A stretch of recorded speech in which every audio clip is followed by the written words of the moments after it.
VD. Satheesan സർക്കാർ തങ്ങളുടെ ആദ്യത്തെ കേരള ബജറ്റ് അവതരിപ്പിച്ചിരിക്കുകയാണ്. പക്ഷേ ഈ ബജറ്റിന്റെ ഏറ്റവും വലിയ പ്രത്യേകത എന്താണെന്ന് നിങ്ങൾക്കറിയാമോ? സാധാരണയായി ഒരു പുതിയ സർക്കാർ അധികാരത്തിൽ വന്ന ശേഷമുള്ള ആദ്യ ബജറ്റ് പ്രഖ്യാപനത്തിൽ ജനങ്ങൾ പ്രതീക്ഷിക്കുന്നത് ക്ഷേമ പദ്ധതികളും കൂടുതൽ ആനുകൂല്യങ്ങളുമാണ്. പക്ഷേ ഈ ബജറ്റ് ആ വഴിക്കല്ല പോയതെന്നുള്ളതാണ് ഇതിന്റെ ഏറ്റവും വലിയ പ്രത്യേകത. പകരം കേരളത്തിന്റെ സാമ്പത്തിക ദിശ തന്നെ മാറ്റാനുള്ള ഒരു ശ്രമമാണ് ഈ ബജറ്റിൽ കാണുന്നത്. സർക്കാർ പറയുന്ന കാര്യം വളരെ സിമ്പിളാണ്.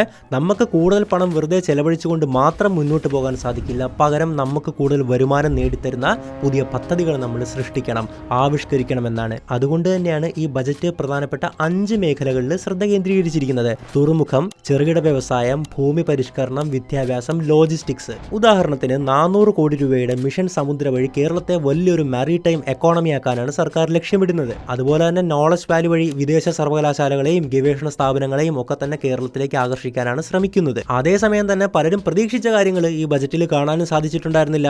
3000 രൂപയുടെ സാമൂഹ്യ പെൻഷൻ, 1000 രൂപയുടെ കോളേജ് വിദ്യാർത്ഥിനി സഹായം, 5 ലക്ഷം രൂപയുടെ യുവജന പലിശരഹിത വായ്പ, ഇതിനെന്നും പറ്റി യാതൊരുവിധ പരാമർശങ്ങളും ഈ ബജറ്റിൽ ഇല്ലായിരുന്നു. അതിനാൽ ഈ ബജറ്റിന്റെ യഥാർത്ഥ ചോദ്യം ഇതാണ്: ഇത് കേരളത്തിന്റെ ഭാവി മാറ്റാൻ പോകുന്ന ഒരു ഗ്രോത്ത് ബജറ്റാണോ, അതോ പ്രഖ്യാപനങ്ങളിൽ മാത്രം ഒതുങ്ങി നിൽക്കുന്ന മറ്റൊരു ബജറ്റായിട്ട് ഇത് മാറുമോ?